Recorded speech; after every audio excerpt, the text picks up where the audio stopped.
नमस्कार, मी पूजा. लोकमतमध्ये तुमचं स्वागत आहे. राज्यातल्या नगरपालिका आणि नगरपंचायतींच्या निवडणुकांचे निकाल हाती आलेले आहेत आणि भाजप हा पहिला नंबरचा पक्ष ठरलेला आहे. त्याच्या पाठोपाठ एकनाथ शिंदेंची शिवसेना हा दुसऱ्या नंबरचा पक्ष ठरलेला आहे.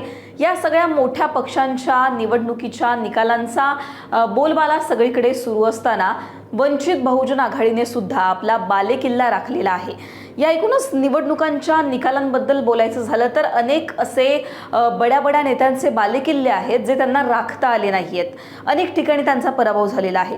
पण अशांमध्ये सुद्धा वंचित बहुजन आघाडीने ज्या ठिकाणी आपले बालेकिल्ले होते किंवा होम पिचवर आपली सत्ता राखण्यामध्ये यश मिळवलेलं आहे. कोणत्या भागांमध्ये वंचितचे नगरसेवक निवडून आलेले आहेत, वंचितने कशा प्रकारे स्थानिक निवडणुकांमध्ये आपली ताकद दाखवून दिलेली आहे, हेच आपण या व्हिडिओच्या माध्यमातून पाहणार आहोत.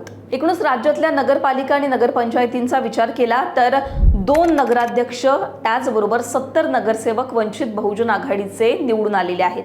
अमरावती, नांदेड, अकोला, कणकवली, अहिल्यानगरमध्ये वंचितने आपली ताकद दाखवून दिलेली आहे. अमरावतीचा विचार केला तर अमरावतीमध्ये वंचितने नगराध्यक्षपद पटकवलेलं आहे. चांदूर रेल्वे नगर परिषदेमध्ये प्रियंका निलेश विश्वकर्मा या वंचित बहुजन आघाडीच्या नगराध्यक्ष झालेल्या आहेत. त्याचबरोबर त्यांचं आपलं चांदूर हे पॅनल होतं, पण वंचितने याला पाठिंबा दिलेला होता. अकोल्याचा विचार केला तर अकोल्यात सुद्धा नगराध्यक्षपद पटकवण्यात वंचित बहुजन आघाडी जी आहे ती यशस्वी ठरली आहे. बार्शी टाकळी नगर परिषदेमध्ये अख्तर खातून औलुमुद्दीन हे वंचित बहुजन आघाडीच्या या नगराध्यक्ष झालेल्या आहेत. एकूणच वंचित बहुजन आघाडीने जिथे आपला मतदार होता किंवा जिथे आपला होमपिच होता तिथे आपले नगरसेवक निवडून आणण्यामध्ये मोठं यश संपादन केलेलं आहे आणि कशा प्रकारे आपली ताकद अजूनही आहे हे दाखवून दिलेलं आहे वंचित बहुजन आघाडीने या सगळ्या स्थानिक निवडणुकांमध्ये. आता कोणत्या भागांमध्ये वंचितचे किती नगरसेवक निवडून आले ते सुद्धा मी तुम्हाला सांगते.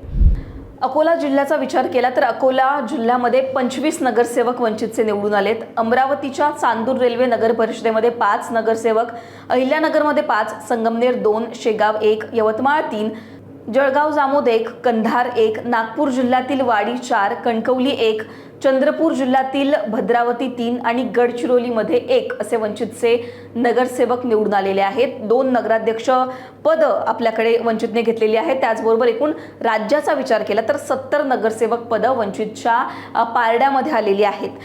वंचित बहुजन आघाडीचा आपण जर विचार केला तर लोकसभेमध्ये वंचित फॅक्टर कसा महत्त्वाचा ठरला, एकूणच सगळ्या आपण आघाड्यांमध्ये बघितलं तर हे आपण पाहिलेलं आहे.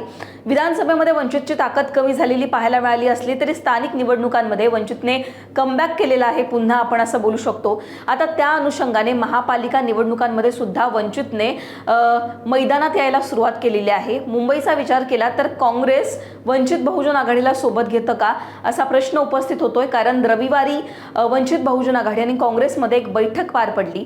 मुंबईमध्ये ठाकरे बंधू वेगळे लढतायत, त्याच्यामुळे काँग्रेस आता वंचितला सोबत घेण्याच्या तयारीत आहे. हे सगळं चित्र आपल्याला पाहायला मिळत आहे. महापालिका निवडणुकांआधी झालेल्या या नगर परिषदा आणि नगरपंचायतींच्या निवडणुका महत्त्वाच्या होत्या, कारण याच अनुषंगाने कशा प्रकारे ताकद जी आहे ती पुढे महापालिकेत या सगळ्या पक्षाची दिसेल हे बोललं जात होतं. त्याच्यामुळे वंचितने तरी या स्थानिक निवडणुकांमध्ये आपली ताकद दाखवलेली आहे. आता पुढे महापालिकेमध्ये वंचितचा करिश्मा कसा पाहायला मिळतो हे पाहणं महत्त्वाचं असणार आहे. तुम्हाला वंचितच्या या स्थानिक निवडणुकांमध्ये म्हणजेच नगर परिषदा आणि नगरपंचायतींच्या निवडणुकांचे जे निकाल हाती आलेले आहेत त्यावर वंचितने या एकूणच सगळ्या वंचितच्या कामगिरीवर तुमचं काय मत आहे हे कमेंटमध्ये सांगा. लोकमतला सबस्क्राईब केलं नसेल तर सबस्क्राईब करायला विसरू नका.